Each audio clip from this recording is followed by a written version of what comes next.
Week's Farmers Journal has carried a dramatic headline on its front page proclaiming Irish agriculture steps into the unknown following the trade deal. I'm delighted to be joined now by its author and editor of the Farmers Journal, Justin McCarthy. Good morning to you, Justin. Morning, Bobby. How are things? Good, Bobby. Good. Just shaking off the Christmas blues now and getting ready for facing back into another era of COVID lockdowns. Yeah, I know, and it's challenging and all, but particularly challenging for farmers now with the new, I suppose, reality of Brexit being with us, Justin. I spoke yesterday on the Hard Shoulder with Simon Coveney, and I put it to him that, could it be a double-edged sword with, the UK importing, say, the likes of Brazilian beef, and yet, competing with Irish farmers in Europe to sell their beef into Paris or Brussels, and that we could end up with this Brexit scenario of the worst of both worlds. But he said to me that it could have been worse. At least we have a deal. And he's right, it could have been worse, Bobby.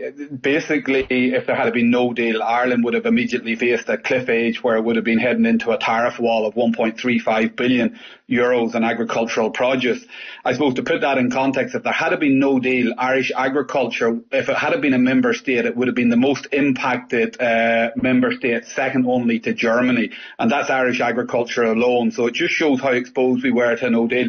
So Minister Coveney is correct in that a no deal scenario would have been the cliff edge. We've avoided the cliff edge, Bobby, but we're still very much on a downward descent, and that's something we've highlighted in the Farmers Journal, in that I see nothing, having read this 1,250 odd page document, I see nothing in this document that doesn't prevent the UK from disrupting major value in its food market. And I suppose to put that into context, Bobby, we export 4.5 billion euros worth of food, 12 million euros a day worth of food into the UK market.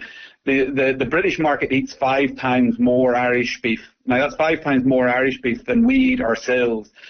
So it is the lifeblood of our agricultural industry. But Justin, the British are unlikely to lower their standards, in the sense that if they treasure Irish beef, if it has the reputation that it has, they're unlikely to replace it with an inferior product.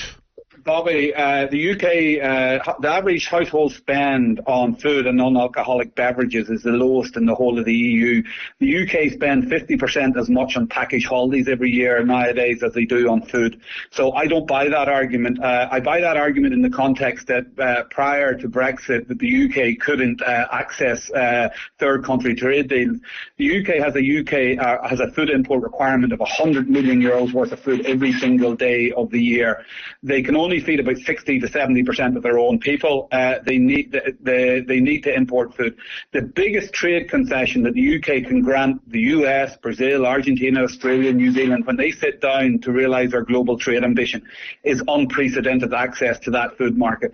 And I hope for the sake of Irish farmers that there is this loyalty to Irish produce, but I don't see it, Bobby. I see a loyalty to price, and I see a lot of talk about sustainability, but I see very few consumers prepared to pay for sustainability.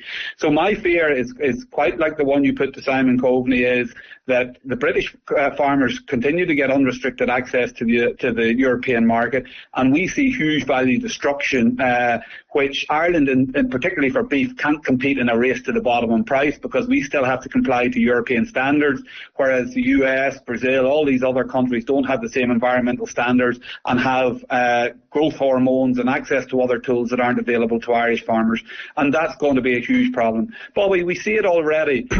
On the same day as the EU, or the UK and EU did a trade deal, the UK threw open its sugar markets, 260,000 tonnes of tariff-free sugar, most of which will come from South America, starting from yesterday. And that not only erodes the value of the sugar market for British farmers, it also erodes it for French farmers who would have supplied a lot of sugar in the form of sugar beet into the UK market. So we actually already see this train having left the station. And my concern is whilst we've avoided the cliff edge, the downward hill will see a huge erosion in one of the biggest food markets for Irish farmers. And Justin, can I say this to you? Has the plight of farmers, and particularly the beef sector, been somewhat overtaken by the fishermen, even though it's a much smaller, I suppose, economic proposition on the basis that farming represents far more value to the Irish economy than fishing does? Yeah, to put it into context, Bobby, and it's not to take away from the plight of the fishermen. There's a lot of fishing communities depend very much on the sector, and it's not an either or. But the value, you heard the extent that fishing was in the headlines. The value of EU fishing rights to British waters is about 650 million euros per year.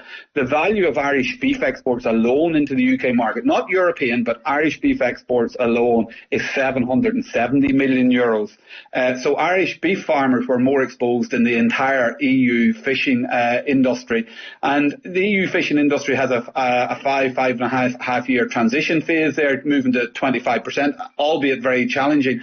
But I would fear in 5 years' time we could be looking at a much bigger reduction just in the context of Irish farmers, not European fishermen, but in Irish farmers, the value destruction could exceed 25%. Okay. So finally then, Justin, what should Bord Bia do? What can the Irish farming community do, to battle against this headwind? Yeah, I think, look, there's a lot of good work being done in terms of trying to premiumise Irish product and as I say, sell the sustainability message and the environmental credentials of Irish agriculture. But the problem is, Bobby, there's a large cohort of people who want to talk about sustainability. There's a very small cohort who want to actually pay for it. I think, look, what Irish farmers, there's actually very little a farmer calving a cow today, Bobby, can actually do about this. I suppose he's dependent on government and he's dependent on the European Commission to honour its commitment that it gave to farmers, that it would stand by them and protect their incomes. And some drastic measures will have to be done, Bobby. For example, when the UK was in the European Union was about 100% self-sufficient in beef. With the UK gone out of the European Union, it's now 116% self-sufficient in beef.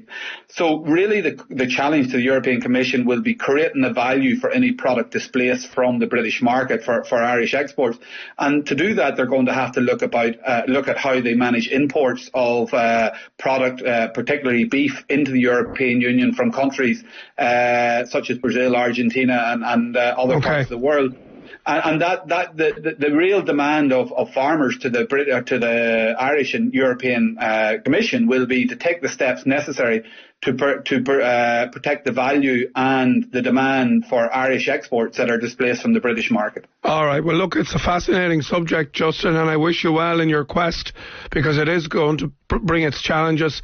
That's the editor and author from the Farmers Journal, Justin McCarthy. Thanks very much.